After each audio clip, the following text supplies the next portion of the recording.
Onto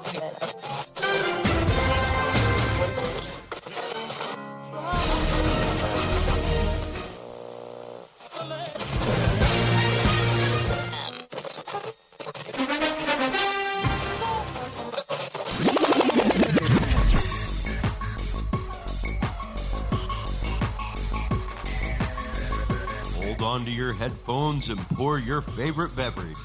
It's time for the Kickin or Stickin Fantasy Football Podcast. Now, fresh off the sidelines, your host, Matt McPeak.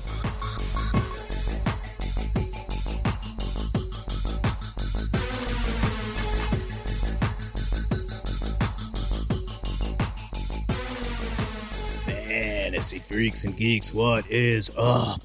Welcome to the Week 4 preview episode of the Kickin or Stickin Fantasy Football Podcast. I am the host, Matt McPeak. Thank you very much for joining. Let's jump right into it because we got a lot to talk about. So the first game here in Week 4, the Arizona Cardinals minus 3.5 points at the Panthers.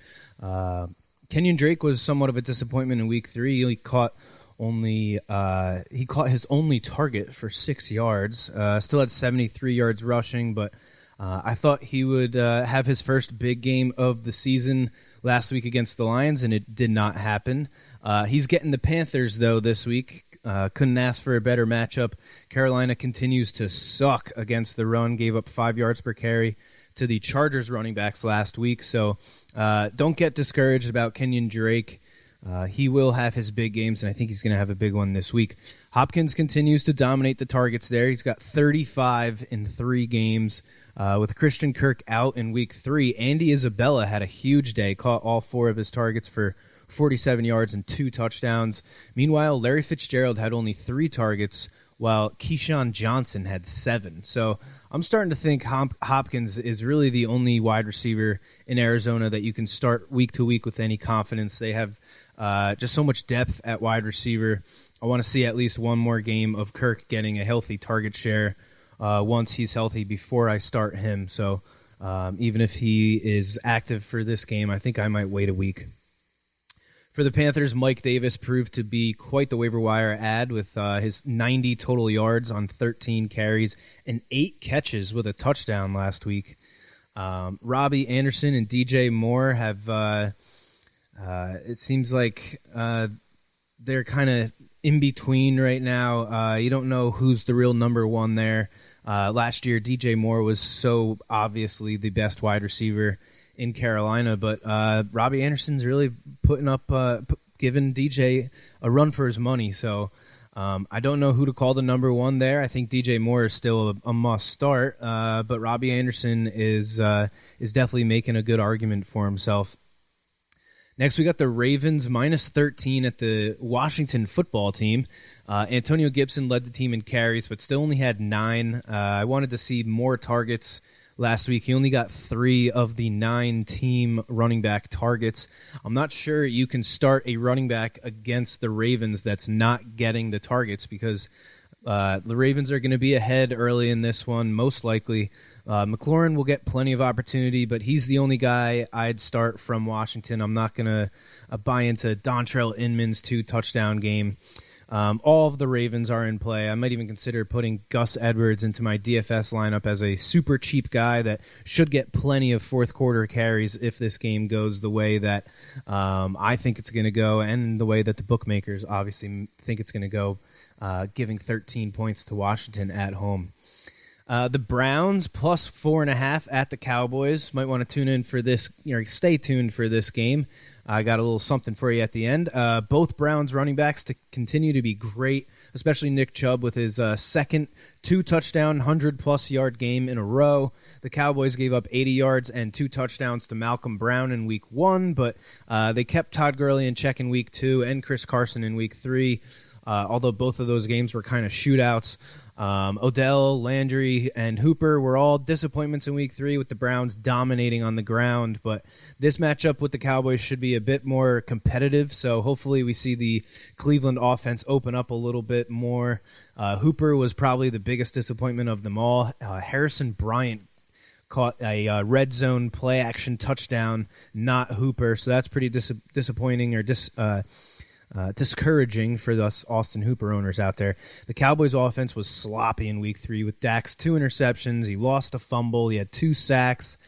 Ezekiel Elliott had a handful of drops. They had a wide receiver put up over 100 yards and 2 touchdowns, but it was Cedric Wilson.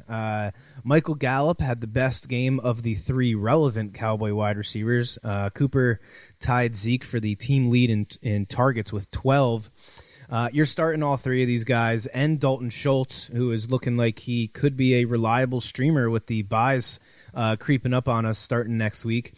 And this week he has what looks like a pretty decent matchup with the Browns, who have given up 3 tight end touchdowns in the first 2 weeks of the season. So maybe Schultz is a good cheap option in DFS as well.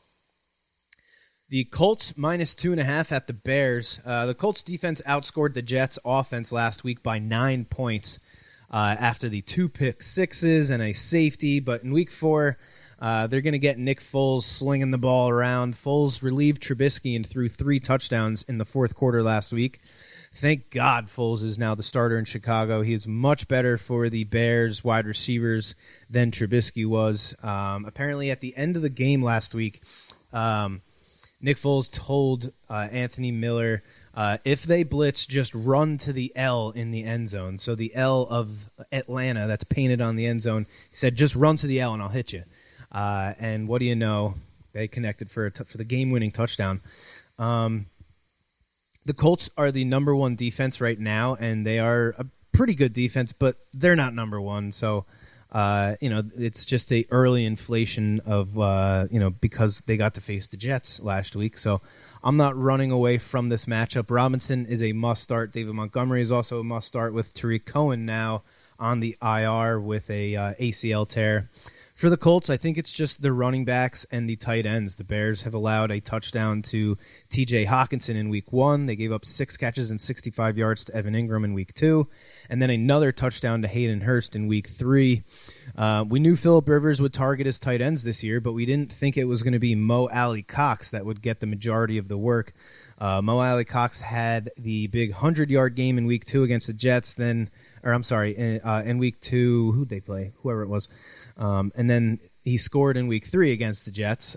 Jack Doyle was questionable going into Week 3, but he played 53% of the snaps to Mo Alley Cox's 60%, and Doyle didn't see a single target. So this is pretty surprising. I think a lot of people thought Jack Doyle would actually be a pretty good sleeper this year with Phillip Rivers there, but it seems like Mo Alley Cox is the guy that Phillip Rivers likes better. So another sleeper tight end for DFS, or maybe for a touchdown scorer prop. What I was saying, last year I did so well with these touchdown scoring parlays. I might do one with Mo Alley Cox as the first entry, and we'll get to 2 and 3 in a little bit. I think this game will be a hell of a lot more competitive than the Colts' last game, but I can't start any of these Colt wide receivers. Last week was T.Y. Hilton's game to have a big catch, and it didn't happen. So I'm pretty disappointed with the Colts wide receivers right now. The Jaguars are getting 3 points at the Bengals. The Bengals have given up over 100 total yards to 3 running backs in the past 2 weeks, and over 4.5 yards per carry to the Chargers running backs. James Robinson has been one of the gems that either went undrafted or someone you hopefully grabbed after Week 1, because I think he's going to be good again this game. He had 2 rushing touchdowns and caught all 6 of his targets for 83 yards last week. DJ Shark is still questionable going into this game, so we don't know his status. So you're looking at Chenault, he's getting those rushing attempts. I would probably throw him back out there one more time, see what we can get out of him. As far as Keelan Cole and Conley go, if DJ Shark is out, I think I'd stay away from them. They just didn't do very much last week without DJ Shark in there. The Jags gave up 95 total yards to another surprising fantasy player, Myles Gaskin, last week. But they actually did pretty good against Derrick Henry in Week 2, and then they held the Colts trio of running backs to under 3.5 yards per carry in Week 1.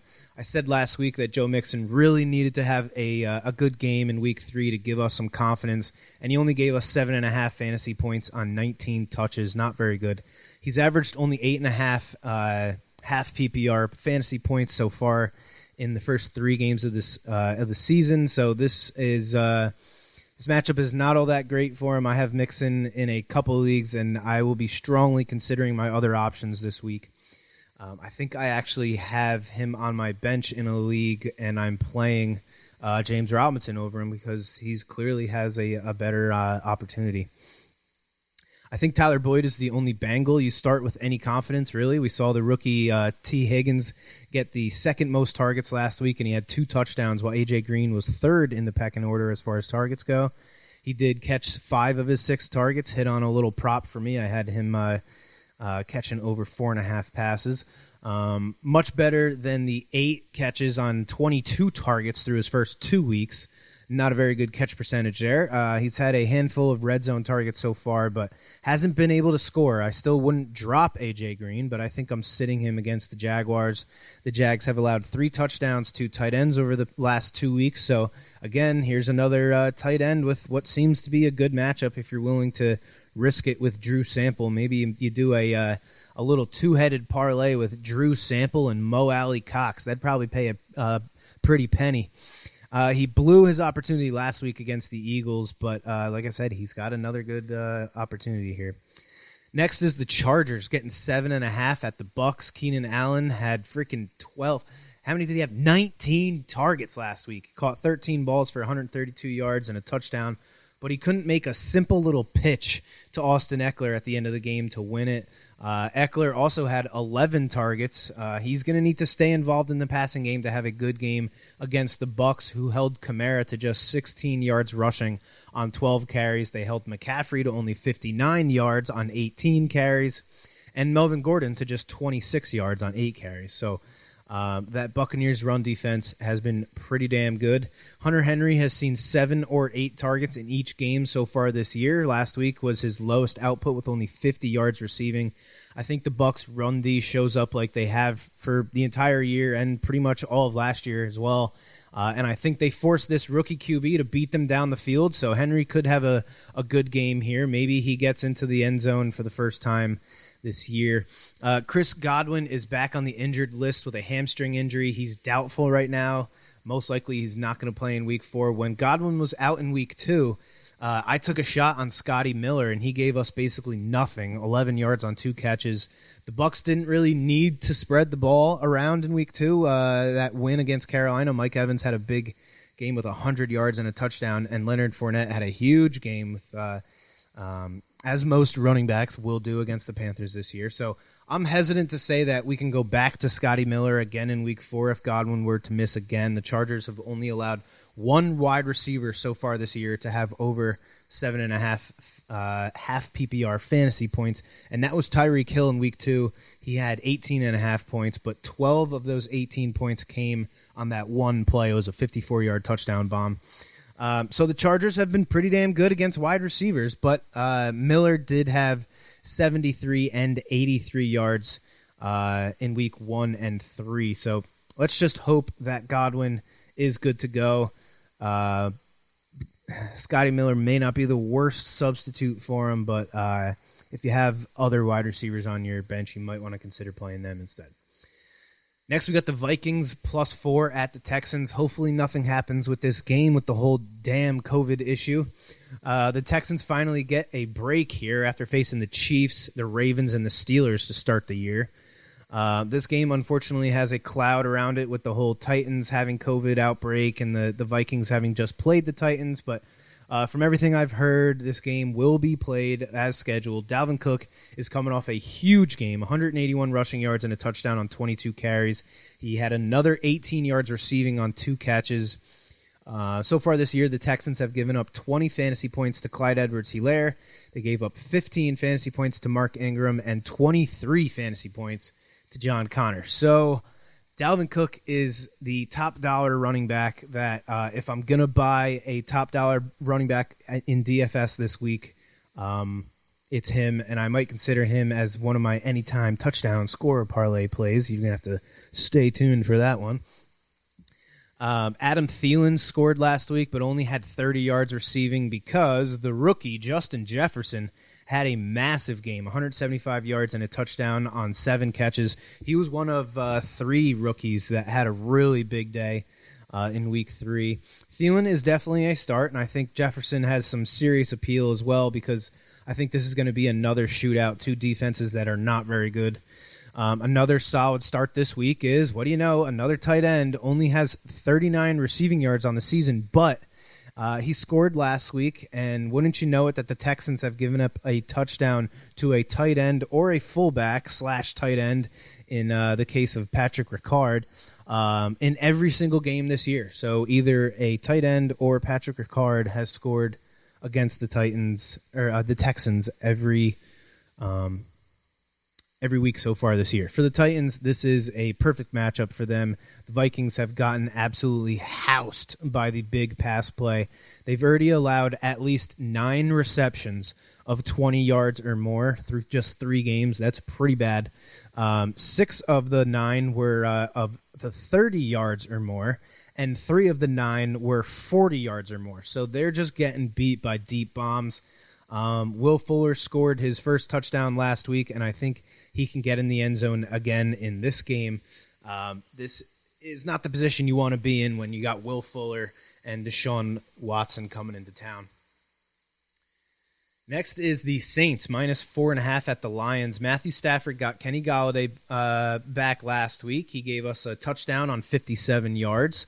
The Cardinals gave up another tight end touchdown, but it was Jesse James, not TJ Hawkinson. The Saints got beat up by Alan Lazard and Aaron Rodgers last week on a bunch of deep balls, which makes me think that this could be that random Marvin Jones big game. You know, we saw it last year where he had like the 4 touchdowns. Might be worth a flyer in DFS lineup. You know, he's probably another guy that's pretty cheap. You can't start any Lions running backs here, though. The Saints' run defense has actually been pretty good. The Saints really need Michael Thomas back, but us Alvin Kamara owners are absolutely loving this situation. Kamara had 14 of the team's 35 targets last week. Jared Cook was a bust in week 3, but the Lions have given up 2 touchdowns to tight ends already this year. Hopefully he can give them something so Kamara doesn't have to catch literally every single pass. I hit on Traquan Smith's reception prop last week. If they set it at 3.5 again this week, and if Michael Thomas is out, I think I will probably jump on that again in week 4. Next is the Steelers getting 1.5 points at the Titans. That's at least how the line opened. As of right now, this game has been postponed, so I'm just going to skip it. It seems like it's going to count as both teams' bye week, which is kind of weird, but we'll see how the league addresses this. Next is the Seahawks, -6.5 at the Dolphins. Seattle is in another 60-plus point game, 3 in a row. You play both Seahawks every week. Dolphins coming off that Thursday night road dog win in Jacksonville. They were the road dog of the week for me. Or no, they didn't. They were not. I was going to take them, but I didn't. Miami scored 7 touchdowns in the last 2 games. The Seahawks are starting to get hit pretty hard by the injury bug. They'll likely be without Jamal Adams. So fire up Mike Gesicki again. Don't get discouraged by his 1 catch in week 3. Myles Gaskins is going to be a big question this week. The Seahawks gave up a touchdown to Todd Gurley and 4 yards per carry to both Gurley and Brian Hill in the Week 1 shootout with the Falcons. In Week 2, they held the Patriots running backs in check on the ground, but they gave up 47 yards on 4 catches to Rex Burkhead. Then they kept Zeke Elliott to under 60 total yards on 14 carries and 6 catches. Zeke did score in that game, but Myles Gaskins has gotten 27 touches last week. He caught all 5 of his targets. He had his touchdown vultured by Jordan Howard, but I think he will stay involved when and if this game turns into another shootout. So I'll be interested in Gaskins' receptions prop this week as well. I think he's a viable flex option in PPR leagues. Devontae Parker had 69 of the 90 receiving yards by Dolphin wide receivers last week. Preston Williams only had 2 targets, but he caught both, one of them for a 4-yard touchdown. But Fitz only threw the ball 20 times. They got up early and they just ran the ball with Gaskins. So this game will not be like that. Fitz is going to have to throw the ball. I'm playing all 4 of these Dolphins. Chris Carson has a knee sprain, might miss the game, so I guess Carlos Hyde can be a start in non-PPR leagues. if you're hurting. The Giants getting 12.5 at the Rams. Last week was the tale of two halves for the Rams. 3 points in the first half, 29 in the second. Darrell Henderson showed out with his 114 yards rushing on 20 carries with the touchdown. For his sake, I hope Cam Akers gets another week to rest because I think Henderson only has value to us fantasy owners if Akers is out. We just saw the Giants give up 3 rushing touchdowns to the injury-battered 49ers, 127 total yards, and a receiving touchdown to David Montgomery in Week 2, and 113 yards rushing to Benny Snell in Week 1. So the Giants have been pretty generous to running backs. Definitely we want to get Darrell Henderson in our lineups if Cam Akers is out. You're obviously starting Cooper Kupp and Robert Woods. The question is Higbee here. He had the big 3-touchdown game in Week 2, but he followed it up with a 40-yard, 2-catch game last week against Buffalo. I think we see Higbee make some plays versus the Giants, though. So far, the New York Football Giants have allowed 18-yard receptions to Eric Ebron, Jimmy Graham, and a 20-yard completion to Ross Dwelly last week. So I think Higbee will be able to get his hands on a couple deep balls and maybe score. The Giants are having a tough time at it. Only 9 points last week, 37 points in 3 games so far this year. We saw Devontae Freeman make his Giants debut against the 49ers last week. He only had 10 yards on 5 carries. Did not see a single target, which was pretty surprising to me. There was only 6 running back targets. Dion Lewis and Wayne Gallman each got 3. I thought that was going to turn into a much bigger part of the Giants' offense. I'm not starting any of these running backs until hopefully one stands out. The only Giant that has any real hope in this game, if you ask me, is Evan Ingram and Golden Tate. If you look at what the Bills did to the Rams last week, Cole Beasley had 100 yards, and the Rams tight ends scored 3 touchdowns. I would probably sit Darius Slayton because he was I'm sorry. I would probably not sit Darius Slayton because he will probably see a healthy dose. I can't read my notes here. I would definitely sit Darius Slayton because I believe he's going to see a healthy dose of Jalen Ramsey. Sorry for the confusion, folks. Next is the Bills, -3 at the Raiders. The Bills have really spread the ball around so far this season. Diggs leads the team in targets, which is to be expected, but they've had 3 different tight ends score touchdowns. 8 different players have scored in 3 games so far. The obvious plays, Josh Jacobs, Stephon Diggs, Devin Singletary, Darren Waller. The Raiders gave up a touchdown to Jared Cook in Week 2, the only tight end of note, really, that they've faced in the last week. We saw 3 different Bills tight ends score, so if you're going to take a flyer on a tight end scorer prop this week, maybe Tyler Kroft is another guy that could hit big for you. Honestly, if you just take off like the 3 or 4 guys that I've mentioned and you just put $10 on each one, I bet you if one of them scores, it will cover it'll cover the $40 or $50 that you end up spending for the 4 or 5 guys that I mentioned. I might probably do a little bit of that. Take the knockout sprinkle from the UFC betting and put it into fantasy football here. The Raiders got thrown around last week by the Patriots' offensive line. Sony Michel had 140 yards on just 11 touches, and Rex Burkhead had exactly 49 yards rushing and receiving on 6 carries, 7 catches, with 3 touchdowns. Singletary had his best game of the year last week in the absence of Zach Moss, but still hasn't seen the end zone. If Moss misses again, I think Singletary gets the first touchdown of 2020. If Moss sits again, I think Singletary is a must-start running back, an RB1. If Moss does play, I think Singletary gets bumped down to just like a flex play, maybe a low-end RB2. He's already has enough competition for carries, especially around the goal line with Josh Allen, who already has 22 rushing attempts and 2 touchdowns in only 3 games. That's pretty wild. The Raiders have been pretty tough on wide receivers so far this year, so if John Brown plays, I would probably only play him in non-PPR leagues. His foot injury is apparently on the soft tissue type, and those kind of injuries scare me for these smaller speed guys like John Brown. If he misses, then I think Cole Beasley becomes a pretty solid flex play or even a number 2 wide receiver in full PPR leagues. The guy I think I'm most excited about in this game, though, is Hunter Renfrow. Last week he caught 6 of his 9 targets for 84 yards and a touchdown. I don't think the Bills can shut down Darren Waller like the Patriots did last week. Mike Gesicki put up 23 half PPR fantasy points in week 2.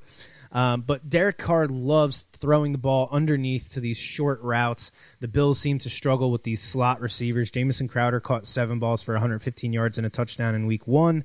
And Cooper Kupp had 9 catches for 170 yards and a touchdown last week. So I'm going to take a shot with Hunter Renfrow this week in my DFS lineup. Next, we got the Patriots +7 at the Chiefs. The Chiefs look like they're back on track, in form, with the 34-20 victory over the Ravens. They scored 5 times, but 2 of the touchdowns went to the fullback Anthony Shermer, and their left tackle Eric Fisher scored a touchdown. We just saw the Patriots completely shut down Darren Waller, get after this big game in week 2, but Travis Kelce is in a league of his own as far as tight ends go, so I'm not going to get discouraged. Not that anyone would ever consider sitting Travis Kelce, but the Patriots always make it their top priority to stop your biggest threat. That is easier said than done against this Chiefs offense because they just do everything really good. Last week we saw Mecole Hardman scoring a deep ball. Last year when the Pats played the Chiefs, Hardman also scored on a 48-yard touchdown. So if there's a week to get Mecole Hardman in your lineup, it's this week against the Patriots. You know they're going to pay so much attention to Tyreek Hill and Travis Kelce that, maybe Mecole Hardman can bust out another big touchdown. Last week, the Patriots running backs had themselves big games, and I think the Pats will try to grind out another win here with their running game. If James White plays, I think he's the only one I'd be willing to play. But if he does not, then I'd say fire up Rex Burkhead and Sony Michel. Seems like they're splitting up the work pretty well. We got 2 more games here. Eagles +5.5 at the 49ers. Brandon Ayuk had a very quiet breakout game. With Deebo Samuel still on IR and George Kittle out, Ayuk led the team in targets, catches, and receiving yards. Plus, he had 3 carries for 31 yards and a rushing touchdown. Seems like they're using him like Deebo did last year. He's someone I'm going to keep my eye on in DFS because he could be a great value if he continues to get carries like fellow rookie wide receiver Laviska Shenault in Jacksonville. If Jordan Reed is out, Ross Dwelley should have a pretty good opportunity. Drew Sample totally bombed in his first game as the number 1 tight end against the Eagles last week, but Dwelley caught all 4 of his targets for 49 yards after Reed went down. When Kittle missed Week 11 last year, Dwelley caught 2 touchdowns, and the Eagles did give up 4 touchdowns to tight ends in Weeks 1 and 2. So I think Dwelley is another one of these tight ends that has a pretty good chance to score here in Week 3. Last but not least, we got the Falcons +7 at the Packers. The Falcons have allowed, on average, 36 points per game. Their defense looks like it did in the first half of last year, just abysmal. They have allowed at least 2 wide receivers to score double-digit fantasy points in each of the first 3 games this year. They've allowed 4 touchdowns to tight ends so far, and those tight ends are the 33-year-old Jimmy Graham, who scored twice, backup tight end Dalton Schultz, and the 35-year-old tight end Greg Olsen. Last week, Mercedes Lewis and Robert Tonyan scored, so there's another couple tight ends that have a pretty good chance to score here in Week 3. If Devontae Adams misses this game, Allen Lazard is definitely another great play. I think he's still a pretty solid play, even if Adams does play. All of us Calvin Ridley owners are loving these shootouts with the Falcons. Todd Gurley had a nice game last week with his 80 yards rushing and a touchdown, but he's only caught 3 of his 7 targets so far this season. With how bad the Falcons' defense is, I don't see him being able to be a must-start RB2 without the targets, so I'm sitting Gurley.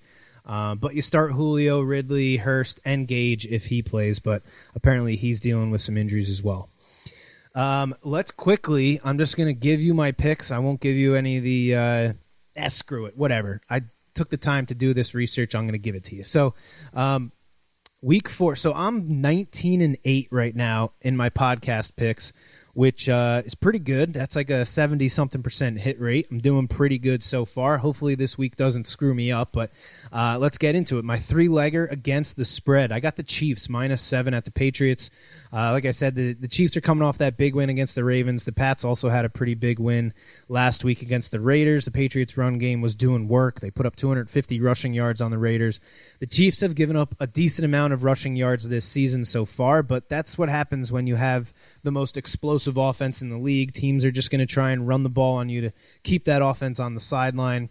The Chiefs have given up 2 rushing touchdowns to quarterbacks already this year, so maybe take Cam to score as a prop in this game, but I think the Chiefs will do enough to contain the rushing attack of the Patriots. We just saw the Chiefs hold the Ravens running backs, or the Ravens team, to a total of 158 total rushing yards, which is a pretty damn good accomplishment. I don't think the Patriots defense has the guys to be able to stop the Chiefs offense.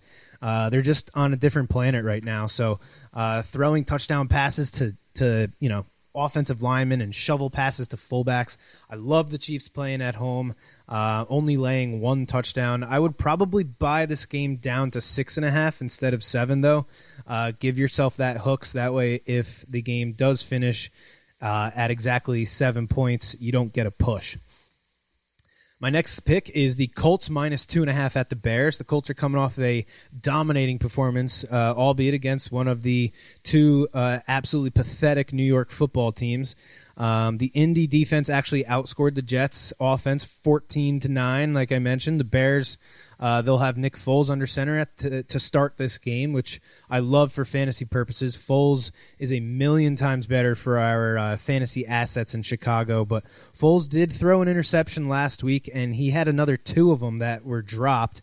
I think Foles comes out and maybe tries to force 1 too many balls to Allen Robinson. These 2 teams are number 1 and number 2. Defenses as far as fantasy points allowed to quarterbacks. I think it's going to be a slow, low-scoring game. So I'm going to go with the team that I think has the better defense and the better running game, and that's the Colts. So I'm going to take them to win by a field goal. And then we got the Ravens, -13.5. The Ravens lost to the Chiefs in somewhat of a blowout on Monday night. I'm sure that team is really disappointed in themselves. They're now 0-3 against the Chiefs in the Lamar Jackson era. Luckily for them, they get the Washington football team here on week 3, quote-unquote, on the road. It's less than an hour's drive from their home stadium. I think the Ravens come out firing here. Washington ranks 6th in fantasy points allowed to touchdowns, so I think Mark Andrews has himself a day here. I see the Ravens getting up by 2 scores, and that defense just abusing Dwayne Haskins and the Washington football team. Give me the Ravens to win big. My 3 touchdown scorers for this week.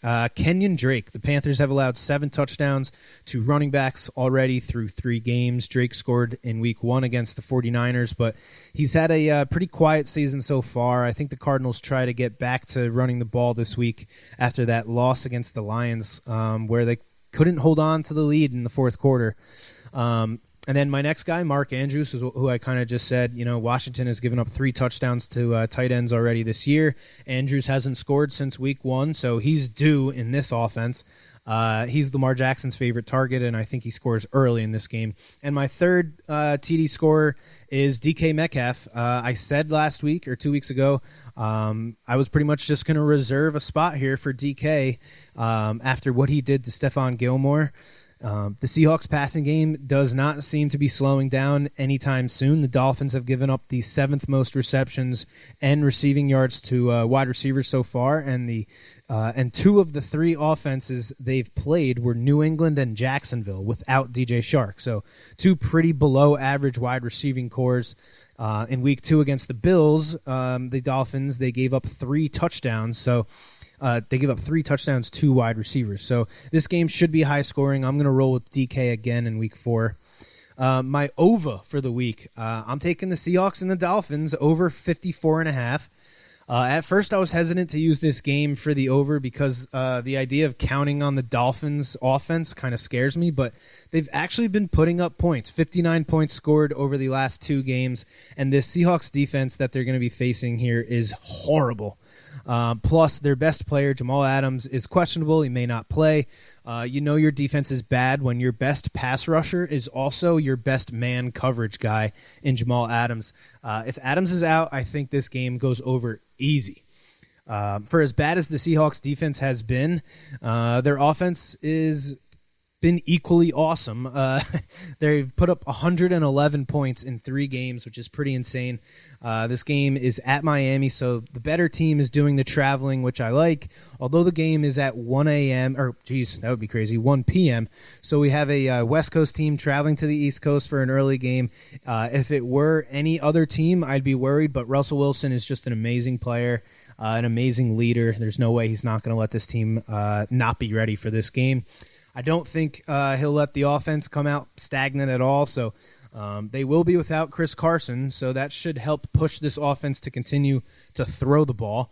Miami is coming off of that Thursday night win in Week 2, so they'll have a little extra rest, a couple extra days rest. So I think Seahawks-Dolphins goes over 54.5 here. And my under for Week 3 is the Chargers at the Buccaneers, under 43.5. I was torn between this game and the Thursday night game, but I figured since you probably won't be hearing this until Friday, it might be kind of cheap to use a Thursday night game as one of my picks. So these unders are probably going to continue to get harder and harder to pick with the offenses getting better and more comfortable as the season goes on. But I think this game is going to play to the under. You got 2 defenses that have been quietly pretty damn good. The Bucs did give up 34 points to the Saints in Week 1, but that was in New Orleans. Can't blame them for that. Since then, they've only allowed 27 points total to the Panthers and the Broncos. The Bucs had one of the best run defenses last year, and they've continued to hold opposing running backs to under 70 rushing yards for over a year now. I think they shut down the Chargers' running game, and they forced the rookie quarterback to beat them again, a West Coast team coming to the East Coast for a 1 p.m. kickoff. The only thing that scares me for the under here is that the Bucs, they've tied with the Packers for the 3rd most receptions allowed to running backs. We just saw Austin Eckler catch 11 balls last week, so I might hedge this bet with an Eckler over prop on receptions. For the Chargers, they held the Chiefs to just 23 points in Week 2. They've only allowed 57 points total this week. It looks like Chris Carson will be out of this game again with a hamstring. Chris Godwin with a hamstring injury. Leonard Fournette is also questionable, did not practice on Thursday. Yes, Mike Evans has 4 touchdowns through 3 weeks, and he had that 104 yards in Week 2, but in the other 2 games, he's had exactly 2 yards in each game. Against New Orleans and Denver. So if the Chargers can stay with Mike Evans and force the Bucs to beat them with their tight ends and the running game, I think this game can stay low scoring, and I'm going to take the Chargers at the Bucs for my under at 43.5. Last but not least, let's get to the road dog of the week, baby. Oh, you didn't know? Your ass better call somebody.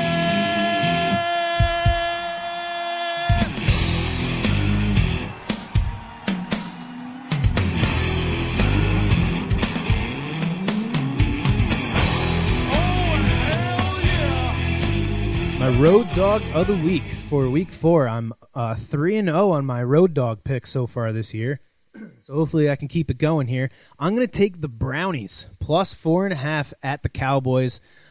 This week was tough trying to pick a road dog. I was torn between this and the Jags getting 3 at the Bengals. The Eagles getting 7 at the 49ers were too appealing.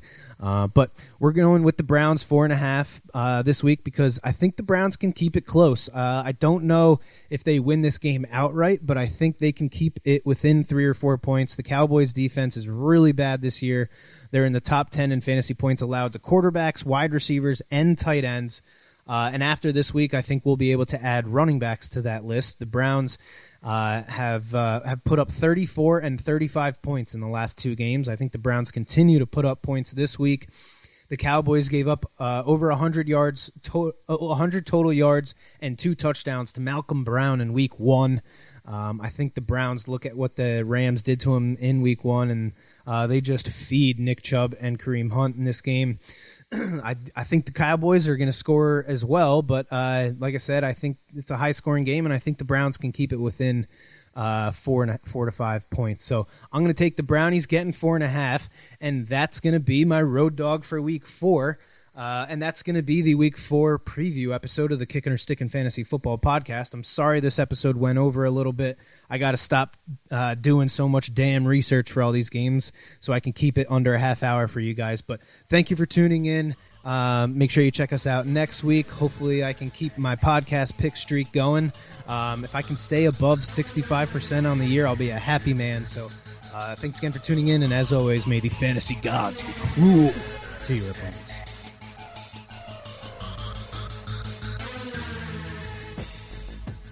You have been listening to the Kickin' or Stickin' Fantasy Football Podcast. For more great episodes and information, follow us on social media and tune in every week.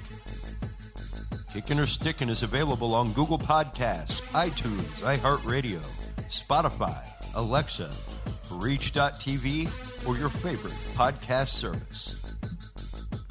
Kickin' or Stickin' is a proud member of the HC Universal Network family of podcasts.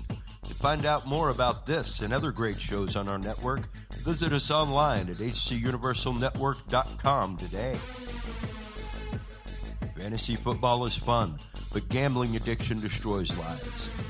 If you or someone you love suffers from gambling addiction, please do not be afraid to seek help.